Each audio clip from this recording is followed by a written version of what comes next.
করুণ অবস্থা, কারে কি বাঁচাবো মানে বাঁচানোর মতো কেউ কোনো পরিস্থিতি না। ইতিহাসে আর হয়েছে বলে আমার মনে হয় না, এটা মানে এবারই আমার মনে প্রথম ভাই।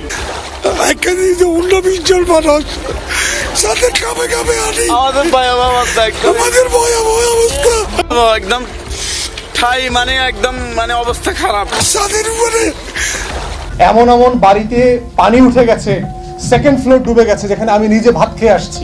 শহরের মাল্টিমিলিয়নিয়ার ওয়েলদি ফ্যামিলি ফকির হয়ে গেছে।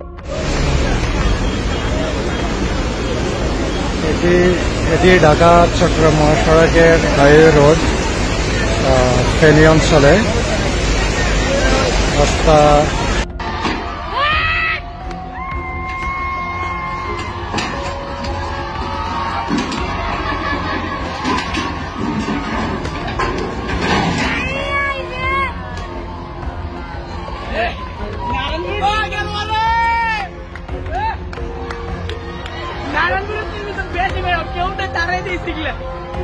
এভাবে বেশি আছে বাচ্চা মুরব্বি কি আছে,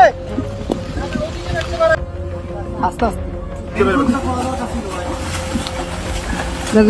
লগিটা কই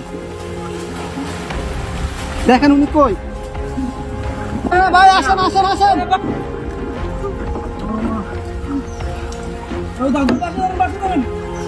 দাদু আমি বাচ্চা ধরেন, বাচ্চা ধরেন।